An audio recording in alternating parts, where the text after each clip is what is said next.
Hey friends, so March is Women's History Month, and I decided to read this book. I actually put it aside for Black History Month, and I didn't end up reading it, and I thought it would be kind of fun to focus on my first reading for Women's History Month on this book called Little Melba and Her Big Trombone.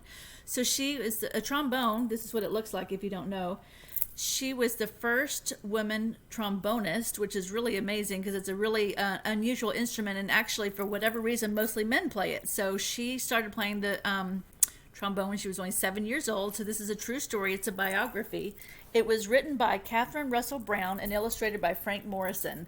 I love the pictures. I think they're just marvelous. So let's learn about Little Melba. There's a lot of famous women that you'll hear about over and over and over and over, which is amazing and so great. But it's also kind of fun to learn about different people that you've never heard of before. And I had never heard of Melba until I got this book for the library. Let me make sure that you can see it. There we go.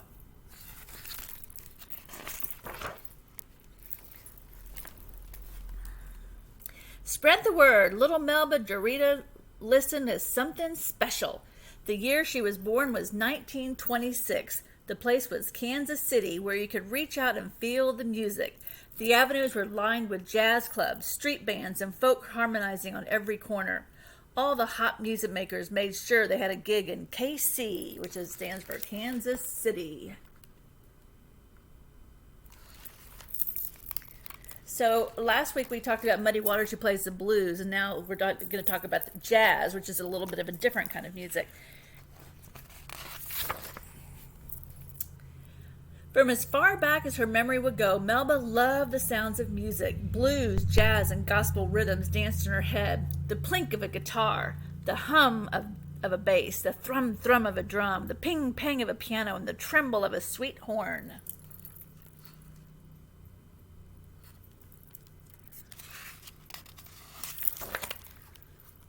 Notes stirred and rhymes bubbled through Melba's home. She couldn't get enough. Music was always on her mind. She daydreamed about beats and lyrics.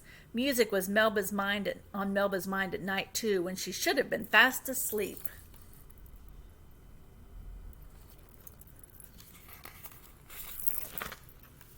Melba loved to hum along with the radio. Sometimes the music sounded so good she cupped her ear to the majestic and closed her eyes. She especially loved Fats Waller and his growly voice and booming piano.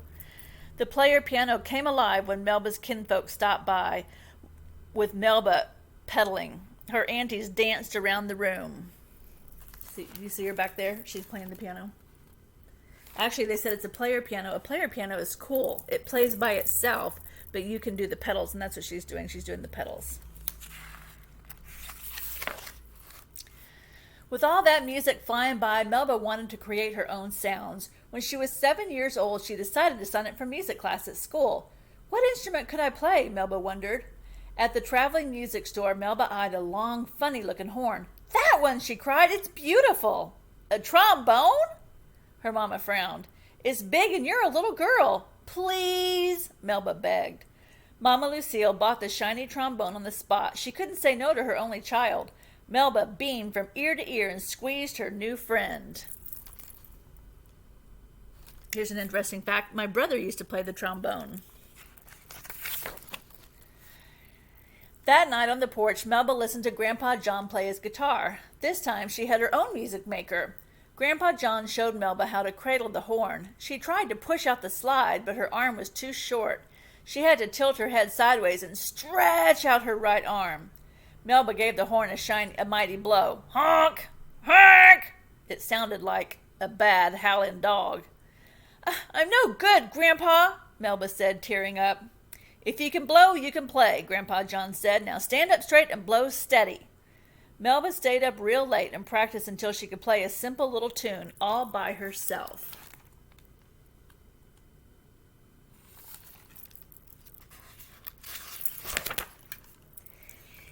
Even with her keen ear, teaching herself to play the trombone was no piece of cake. But Melba kept blowing her horn, getting better day by day. The cool brass of the horn felt swell on her fingers. Before long, Melba and her horn were making magic. She was only 8 when the local radio station invited her to play a solo. Wow, that's pretty amazing. Mama Lucille and Grandpa John were so proud as they watched little Melba play her big old trombone. That's cool. So when you hold a trombone, you hold it like this and the slide goes all the way out and you pull it back in. You have to have pretty long arms, and she's awfully small. She's only 8 years old there. That's pretty cool. To play a solo on the radio.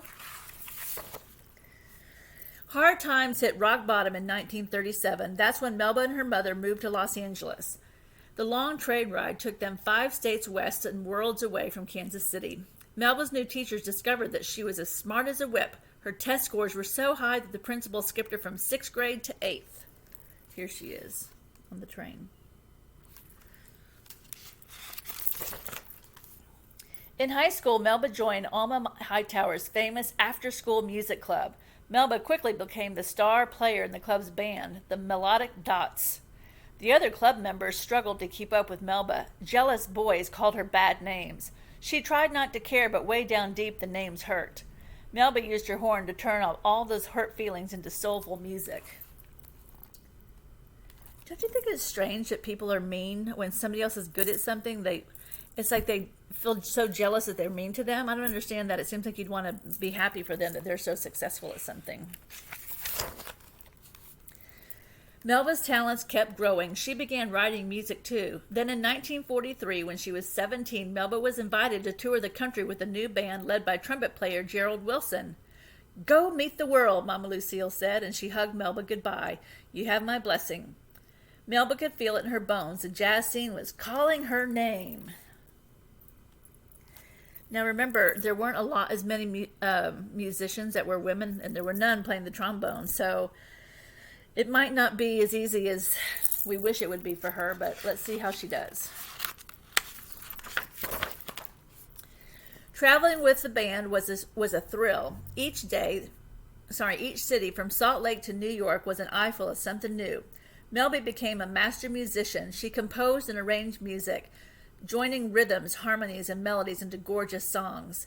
And when Melba played the trombone, her bold notes and one-of-a-kind sound mesmerized the crowd.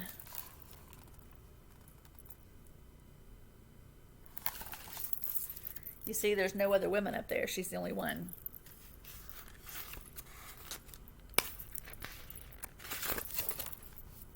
Still, Melba was lonely. She was the only woman in the band, and some of the men were cruel. Others acted as if she wasn't even there. Melba let the music in her head keep her company instead. Rough times came when Melba traveled down south with singer Billie Holiday and her band. Some white folks didn't show good manners toward folks with brown skin. Hotel rooms were hard to come by, and the band members often had to sleep on the bus. Restaurants didn't always want their business, and in clubs, audiences sometimes just sat and stared at the band or didn't even show up at all. Discouraged, Melba almost walked away from her trombone for good. I don't know if you can see the sign. It says, "The best service for whites only."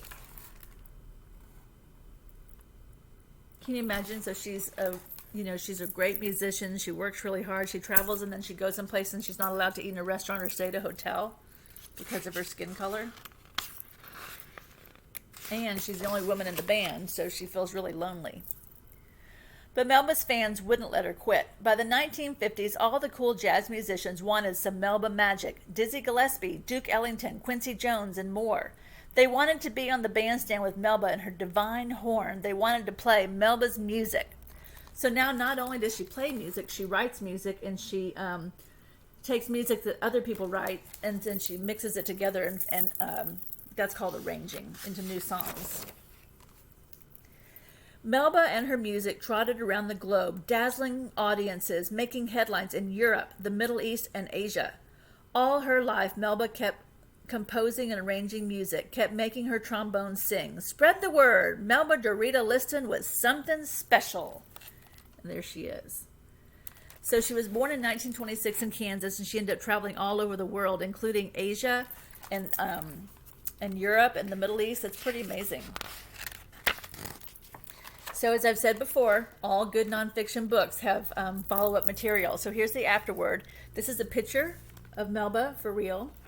And this gives you more information about her life if you want to check out the book and learn more. And here she is with Quincy Jones, who's another very famous musician.